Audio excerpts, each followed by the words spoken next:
하나님께서 오늘 우리에게 주신 말씀 잠언 16장 18절 말씀 한 절씩이기 때문에 같이 읽겠습니다. 잠언 16장 18절 말씀입니다.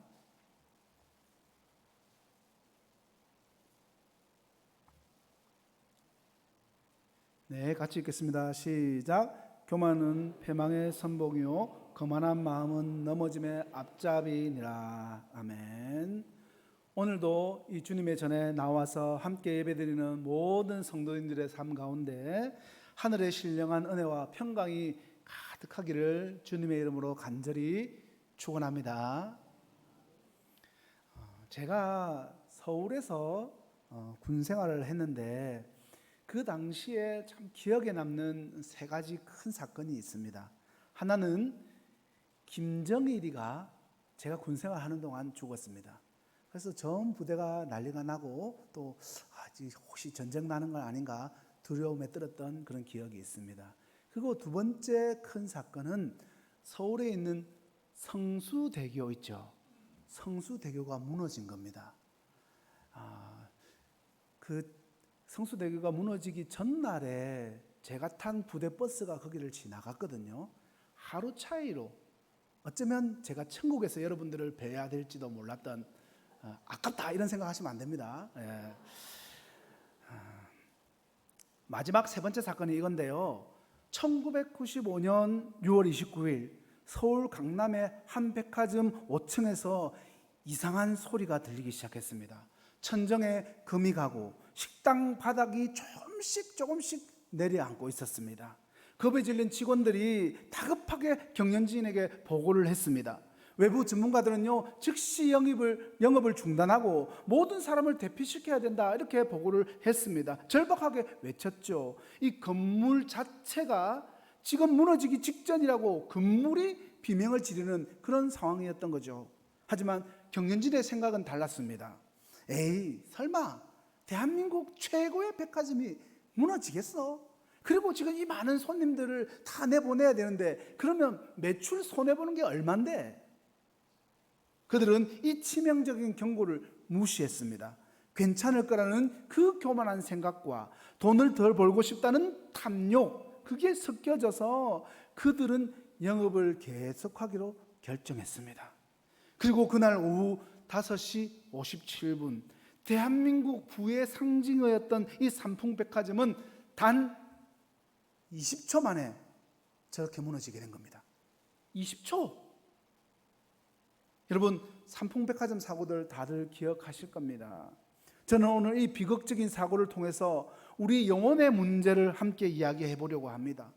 여러분, 우리의 삶에도 하나님께서 보내시는 경고와 사인들이 분명히 있습니다. 삐걱거리는 양심의 소리, 차가워지는 기도의 자리, 그리고 주변 사람들의 진심 어린 충고, 이것들은 우리의 영혼의 그 건물에 균열이 생겼다는 위험한 신호입니다. 하지만 우리는 얼마나 자주 이 정도는 뭐 괜찮겠지, 설마 나에게 무슨 일이 생기겠어 라고 교만한 생각으로 이 경고들을 무시하고 살아가고 있지는 않습니까? 위대한 설교가인 이 스펄전 목사님이 이 교만을 가리켜서 인간 최초의 죄악이요 모든 죄의 우두머리다 라고 이렇게 경고를 하셨습니다. C.S. 루이스는 한 걸음 더 나아가서 이렇게 이야기합니다. 교만은 완전한 반하나님적인 마음 상태다. 단순히 나쁜 성품 정도가 아니라 그 본질 자체가 하나님을 대적하는 것이라는 그런 뜻입니다. 우리는 오늘 우리의 신앙의 인생을 한순간에 무너뜨릴 수 있는 가장 위험한 영적인 균열, 교만에 대해서 함께 말씀을 나누려고 합니다. 그 큰 건물이 20초 만에 무너졌다면 어쩌면 우리의 신앙은 2초 만에 무너질지도 모릅니다. 여러분, 교만한 마음이란 도대체 어떤 마음일까? A.W. 토저 목사님이 교만한 사람들에 대해서 아주 날카롭게 정의한 게 있습니다. 교만한 사람은 자기 자신의 모습과 사랑에 빠져 있는 사람이다. 이렇게 자기 자신과 사랑에 빠져 있는 사람, 그렇게 빠져버릴 때 어떤 비극이 일어나는지 성경은 한 인물의 삶을 통해서 우리들에게 생생하게 보여줍니다. 바로 유다의 왕 우시야입니다. 성공의 정점에서 자신의 연약함을 잊어버린 한 사람의 이야기입니다. 역대하 26장 말씀을 보면 우시아는요 16살의 어린 나이에 왕으로 등극해서 무려 52년 동안 이스라엘을 다스렸던 것으로 나옵니다. 그러니까 우리 인간적인 눈으로 보면 성공한 왕이라는 겁니다. 52년을 다스렸다니까요. 그는 처음에는 하나님 보시기에 정직하게 행했고 선지자들의 가르침을 따라서 하나님을 열심히 찾았습니다. 하나님께서는 그런 그를 기뻐하셨고 가는 곳곳마다 승리를 안겨주셨습니다. 나라는 점점 부강해졌고 그의 명성은 온 세상에 퍼져나갔습니다. 성경은 그의 성공을 이렇게 표현합니다. 기이한 도우심을 얻어서 강성하여 짐이었더라. 모든 것이 하나님의 도우심, 기이하심 덕분이었습니다. 그러나 비극은 바로 그 지점에서 시작됩니다. 16절 말씀이죠. 그는 강성하여 짐에 그의 마음이 교만하여 악을 행하여. 여러분, 성공은 죄가 아닙니다. 강성해지는 것도 문제가 아닙니다. 진짜 문제는 그 성공과 강성함이 하나님의 도우심이었다는 사실을 잊어버리고 마치 자신의 힘과 자신의 지혜로 이룬 것이라는 것처럼 이루어진 것처럼 착각하는 것, 그 교만한 마음이 문제인 거죠. 우시아가 이렇게 변해버린 이 모습을 통해서 우리 안에 있는 교만의 증상이 무엇인지 함께 살펴보기를 원합니다. 여러분, 우리 안에 있는 교만의 증상 첫 번째, 이 모습들을 보십시오. 영역을 침범하는 그 마음입니다. 내가 해도 된다. 교만해진 우시아는요, 제사장만이 할 수 있는 분향을 자신이 직접 하려고 성전 안으로 들어갔습니다. 하나님의 법과 질서를 무시하고 자신이 왕이니까 뭐든지 할 수 있다라는 생각에 사로잡힌 거죠. 이것이 교만의 첫 번째 특징입니다. 교회 안에서, 가정에서, 직장에서 하나님이 세우신 질서가 있고 각자에게 주어진 역할들이 있는데 그걸 무시하고 내가 내 생각대로 내 방식대로 하려는 마음이 있다면 우리 안은 우시아와 같은 길을 걷는 것일 수도 있다는 겁니다.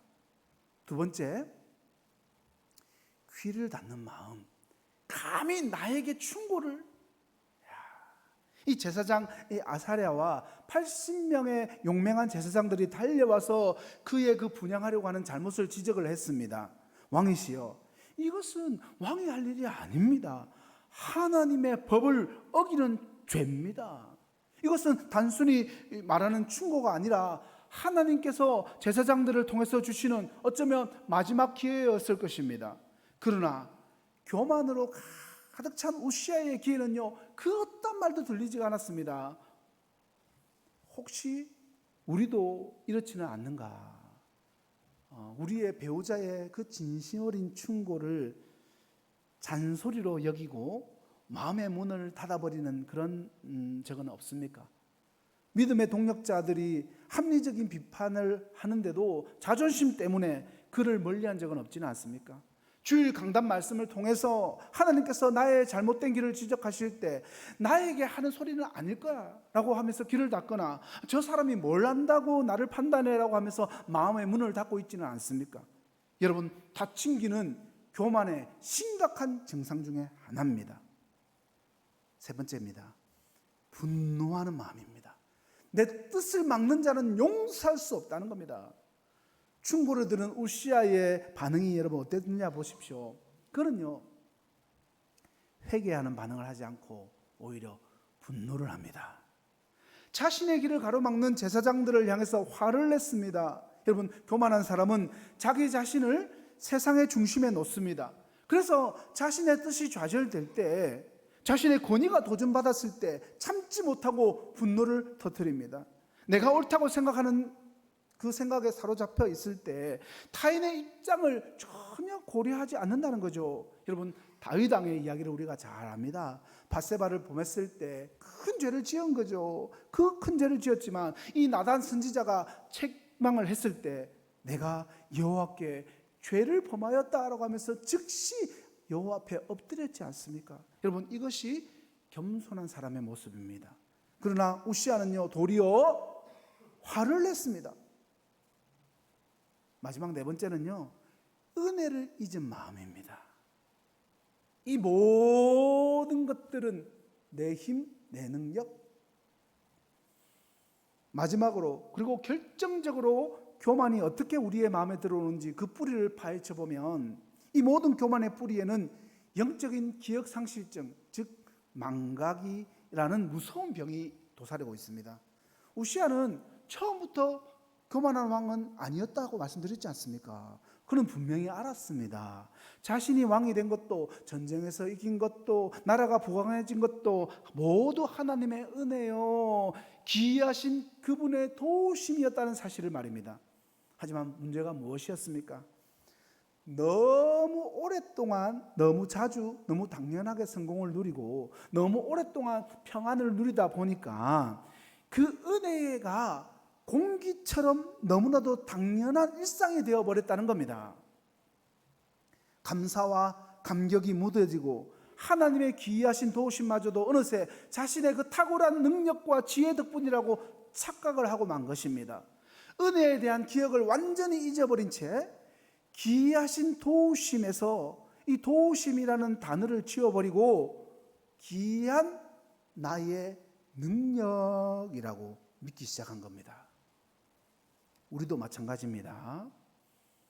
매일 아침에 눈을 뜨고 숨을 쉬고 건강하게 하루를 시작하는 것, 오늘 이 자리에 여러분이 건강하게 앉아 있는 것 혹시 당연하게 느껴지십니까? 아닙니다, 여러분. 어젯밤에도 수많은 사람들이 마지막 숨을 쉬고 오늘 이 아침을 맞이하지 못했습니다. 우리가 누리는 건강은 하나님의 선물입니다. 매일 출근할 일터가 있고 매달 월급을 받는 것, 당연한 내 노력의 대가라고 그렇게 생각하고 계십니까? 아닙니다, 여러분. 지금 이 순간에도 수많은 사람들이 일자리를 잃고 막막한 현실 앞에서 눈물을 흘리고 있습니다. 우리가 가진 일터는 하나님의 선물입니다. 그리고 힘든 하루를 마치고 돌아갈 수 있는 가정이 있고 그 가정 가운데 나를 반겨주는 가족이 있다는 것, 그거 당연한 일상이라고 생각하십니까? 아닙니다. 돌아갈 곳 없이 외로움에 뜨는 영혼들이 얼마나 많은지 모릅니다. 우리에게 허락된 가정은요, 하나님의 가장 큰 선물 중에 하나입니다. 그런데 우리는 이 모든 선물을 너무나도 쉽게 잊어버립니다. 마치 내가 처음부터 가지고 태어난 내 권리인 것처럼, 내 노력으로 쟁취한 내 소유인 것처럼 착각한다는 거죠. 바로 그 순간 우리 마음속에는 교만의 곰팡이가 피어오르면서 결국 어떻게 됩니까? 모든 것이 주님의 은혜였음을 고백하면서 엎드렸던 그 첫사랑의 자리를 잊어버리고 어느새 내가 내 인생의 주인이 되어서 사람들로부터 인정과 칭찬을 갈구하는, 그러니까 내가 이루었고 내가 내 삶의 주인이기 때문에 사람들로부터 그걸 인정받고 싶다는 겁니다. 차가운 바리새인의 모습만 남게 된다는 거죠. 이것이 바로 은혜를 망각한 사람의 비참한 영적인 실상입니다. 사랑하는 성도 여러분, 오늘 본문 잠언 16장 18절은 단순히 주는 그는 잠언의 교훈과 같은 속담 같은 이야기가 아닙니다. 이것은요, 영적인 중력의 법칙이라고도 말할 수가 있습니다.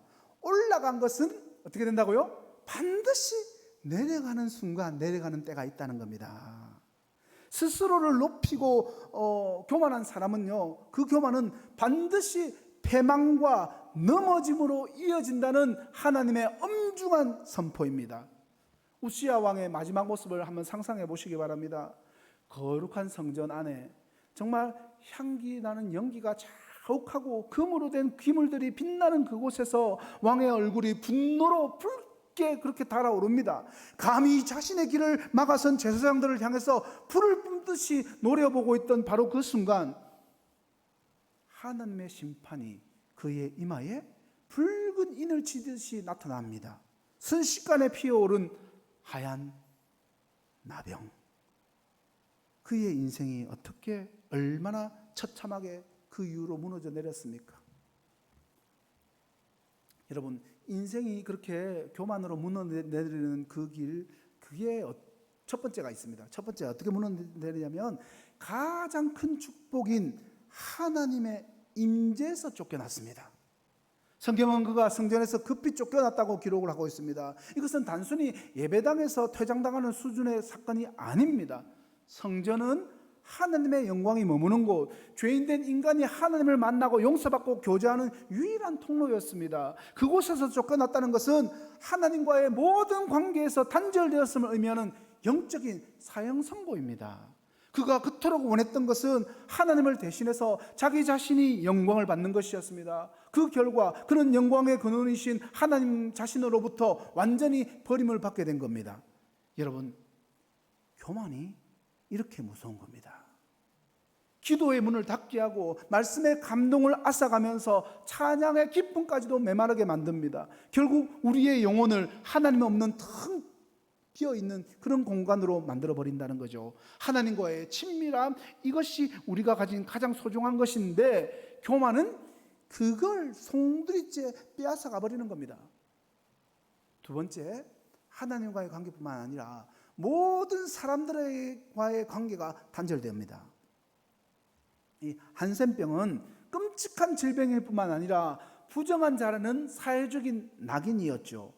만인의 찬사와 경배를 받았던 왕의 모습은 온데간데 없고 이제 그는 모든 사람들이 기피하고 손가락질하는 존재가 되어버린 겁니다. 사랑하는 가족들조차도 그를 만질 수도 없었고 충성스럽던 신하들도 이제 그를 멀리해야 했습니다. 그는 별궁에 홀로 갇혀서 철저한 고독 속에서 죽음의 날만 기다리는 신세가 되었습니다.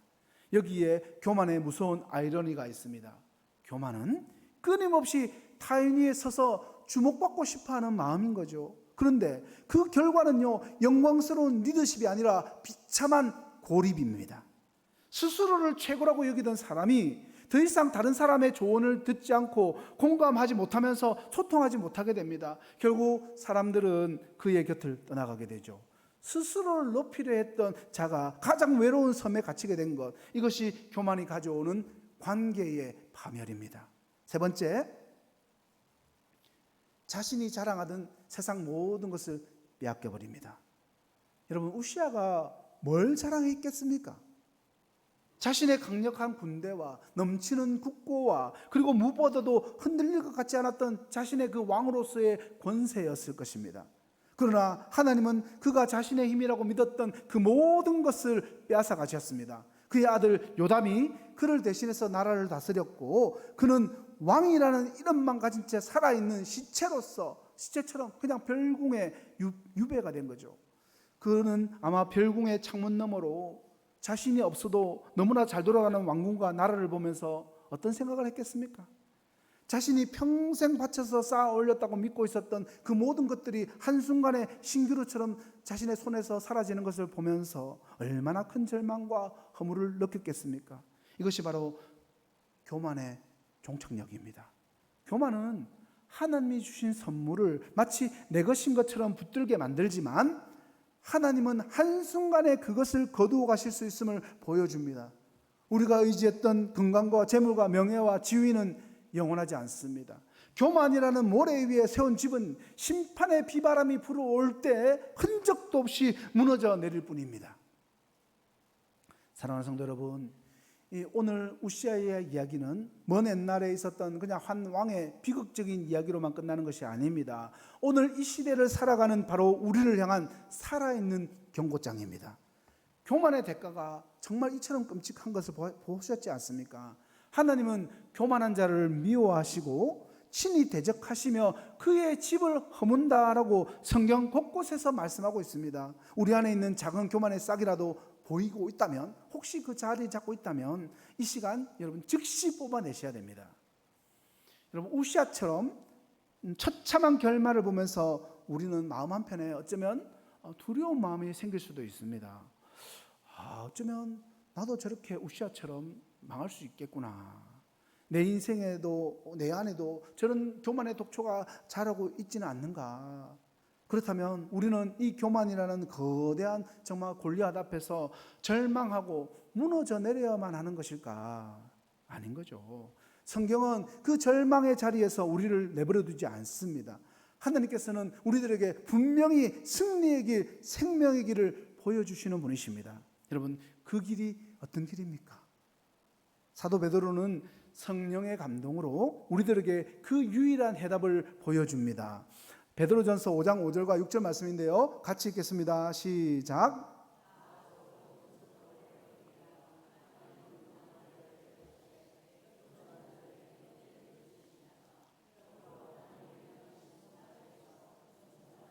때가 되면 너희를 높이시리라. 아멘. 여러분, 이 말씀 속에는 교만을 이기는 모든 영적 원리가 다 담겨져 있다고 보셔도 됩니다.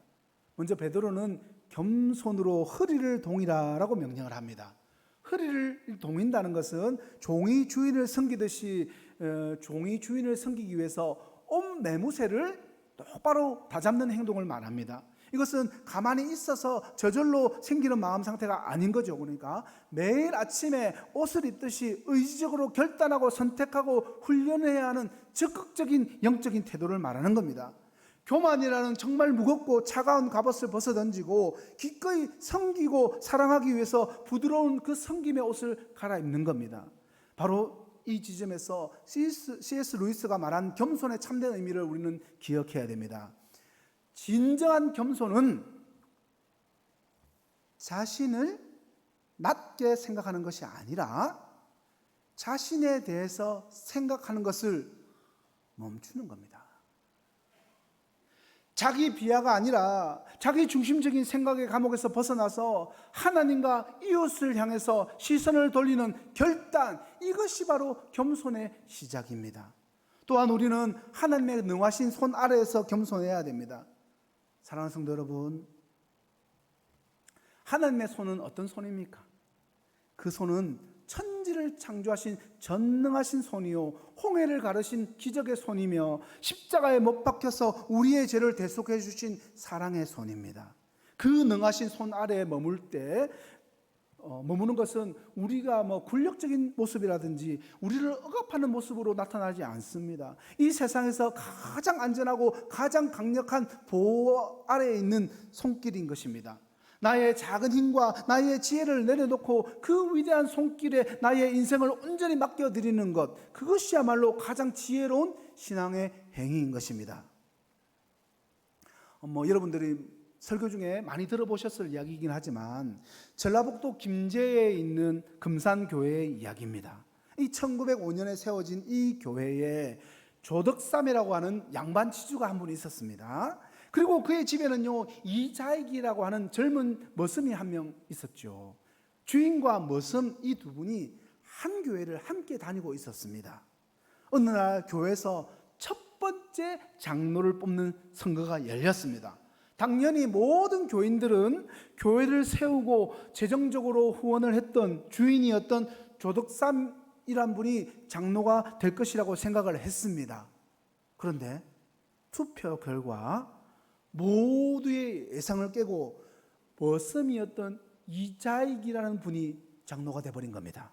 두 분이 같이 되었으면 참 좋겠는데 조덕삼이라는 분이 떨어지고 머슴 이자익이라는 분이 선출이 된 겁니다. 교회는 찬물을 끼얹은 듯이 조용해졌습니다.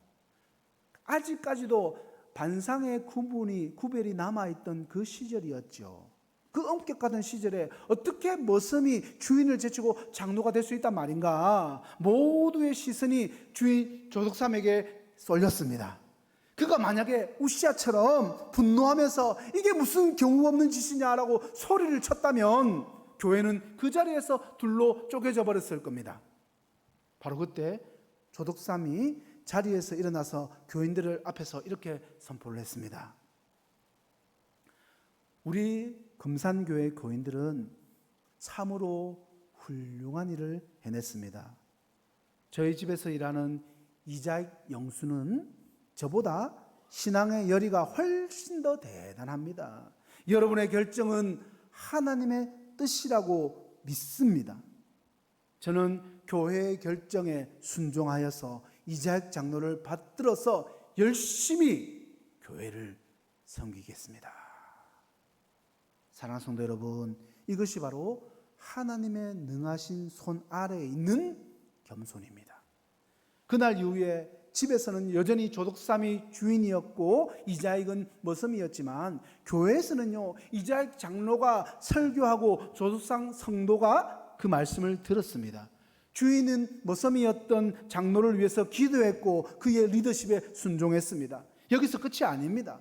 조덕삼은 후에 이자익 장로를 평양신학교에 보내서 훗날 한국장로교 총회장을 이분이 세 번이나 역임할 수 있도록 위대한 목회자로 세워주었습니다. 교만했다면 한 교회를 무너뜨렸을 사람이 겸손을 선택하자 한 사람의 인생과 한국 교회의 역사를 바꾸는 그런 일들이 일어난 겁니다. 우리가 이처럼 겸손의 길을 걸어야 하는 이유는 너무나도 명확합니다. 첫 번째, 그것이 바로 우리 구주 예수 그리스도께서 걸어가신 길이기 때문에 우리는 겸손의 길을 걸어야 합니다. 예수님께서 친히 말씀하시죠. 나는 마음이 온유하고 겸손하니 나의 멍에를 메고 내게 배우라.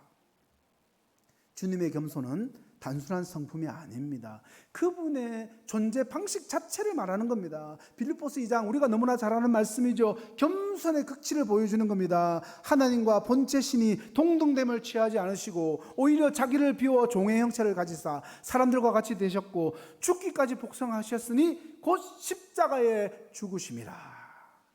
하늘의 가장 높은 영광에서 이 땅의 가장 낮은 자리까지, 가장 수치스러운 십자가의 자리까지 내려오신 것, 이것이 바로 주님의 겸손입니다. 사랑하는 성도 여러분, 주님의 그 겸손이 바로 우리의 구원이 되었습니다. 주님의 낮아지심으로 말미암아서 우리가 높아졌고 주님이 십자가를 지심으로 말미암아서 우리가 생명을 얻었습니다. 그렇다면 그 위대한 사랑과 은혜를 받은 우리가 어떻게 감히 교만의 자리에 나설 수 있겠습니까? 주님을 닮기 원한다면 우리는 마땅히 그분의 겸손을 배우고 따라야 하는 것입니다. 두 번째, 우리가 겸손해야 되는 이유는요, 겸손한 자에게 하늘의 모든 신령한 복이 약속되어 있기 때문입니다. 여러분, 이 하늘의 신령한 복의 약속은 제 이야기가 아닙니다. 성경에 기록된 하나님의 말씀입니다. 세상은 네가 너 스스로 높여야 성공한다라고 속삭이죠. 그런데 하늘의 법칙은요, 정반대입니다. 성경은 겸손한 자가 받게 될 놀라운 축복들로 가득 차 있습니다.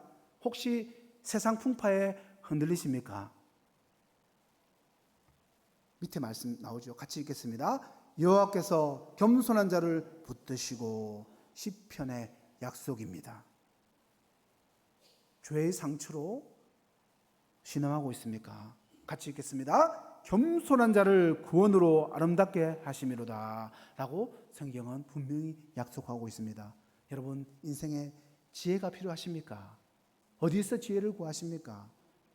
겸손한 자에게는 지혜가 있느니라. 한상철 목사의 말이 아니라 하나님의 말씀입니다.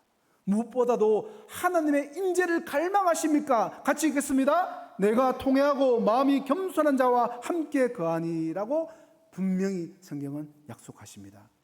우시아의 교만으로 잃어버렸던 그 모든 것, 하나님의 인재와 구원의 아름다움과 지혜와 하나님의 붙들어 주심, 이 모든 것을 하나님은 겸손한 자에게 회복시키시고 넘치도록 부어주신다 약속합니다. 여러분, 겸손과 여호와를 경외함의 보상은 재물과 영광과 생명이라고 말씀하신 이 약속을 믿으시기 바랍니다. 여러분, 재물과가 없으면 말씀을 보니까 겸손과 여호와를 경외하는 보상이 뭐라고요? 재물과, 감사하지 않습니까? 영광과 생명까지, 그러니까 모든 것이 다 들어있는 겁니다. 이 겸손과 여호와를 경외하는 이 말씀 안에, 이 삶의 태도 안에. 사랑하는 성도 여러분, 세상의 방식은 끊임없이 우리를 위로 올라오라고, 우리 자신을 증명하라고 부추깁니다. 그러나 하나님 나라의 역설은 내려감에 있습니다. 하나님의 능하신 손 아래 더 깊이 내려갈 때, 나의 자아를 십자가에 못 박고 오직 주님만 높일 때, 바로 그때 하나님께서 약속하신 때가 이르게 되는 겁니다. 세상이 줄 수도 없는 참된 명예와 영광으로 하나님께서 친히 우리를 들어 높여주시는 겁니다. 이것이 진정한 승리의 길이요 영원한 생명의 길이심을 믿으시기 바랍니다. 말씀을 맺겠습니다. 여러분, 어떻게 하면 정말 이 무서운 교만을 물리치고 주님이 기뻐하시는 겸손의 삶을 우리가 살아갈 수 있을까? 여러분, 교만하고 싶은 사람은 아무도 없을 겁니다. 교만을 물리치고 싶잖아요. 그리고 겸손한 자리로 나아가고 싶지 않습니까? 어떻게 해야 될까? 오늘 4가지를 말씀드릴 텐데 4가지는 좀 기억을 하셔야 돼요. 말씀을 마음에 새겨야 됩니다. 그래야지 이게 우리 것이 되고 또 그렇게 할 수 있지 않겠습니까? 자, 첫 번째, 영적인 자기 진단을 멈추지 말아야 합니다. 나는 교만은 나하고는 동떨어진 이야기야. 바로 그게 교만입니다. 나는 괜찮아라고 생각하는 순간이 가장 위험한 순간이라는 거죠. 우리는 누구나 우시자처럼 변할 수 있다는 사실을 인정하고 날마다 말씀의 거울 앞에 서서 자신을 비추어 보면서 내 안의 교만을 살피는 영적인 민감함을 잃지 말아야 하는 겁니다. 두 번째, 기도할 때 겸손을 구하는 기도를 드려야 됩니다. 교만은 내 힘으로 이길 수 없는 거기 때문입니다. 주님, 저의 그 교만함을 용서하여 주시옵소서. 제 안에 있는 우시아의 모습을 바라보게 됩니다. 주님의 겸손한 마음을 제게 부어 주시옵소서. 간절히 그렇게 기도할 때 성령께서 우리를 도우시는 겁니다. 세 번째, 십자가 아래에서 은혜의식으로 우리가 무장을 해야 된다는 겁니다. 교만을 이기는 가장 강력한 무기는요, 바로 은혜의식입니다. 내가 어떤 죄인인지, 그런 나를 위해서 예수님께서 십자가에서 어떤 희생을 치르셨는지를 깊이 묵상하는 것, 나의 나된 것은 오직 하나님의 은혜임을 간절히 고백하는 사람, 십자가의 보혈이 아니면 단 하루도 살 수 없다는, 단 하루도 제대로 설 수 없다는 그 존재임을 아는 사람, 그 존재임을 고백하는 그 사람은 결코 교만할 수가 없는 겁니다. 마지막으로 비교의 함정에서 벗어나십시오. 교만은요, 종종 비교의식에서부터 시작이 됩니다. 다른 사람과 나를 비교하면서 우월감을 느끼거나 반대로 열등감에 우리는 시달리게 되죠. 그러나 하나님은요, 우리 각자를 세상에 단 하나뿐인 걸작품으로 만드셨습니다. 다른 사람의 길이 아닌 나에게 주신 길과 그 은혜에 감사하면서 묵묵히 걸어갈 때 우리는 그 교만의 유혹을 이기고 겸손히 주님과 동행할 수 있는 겁니다.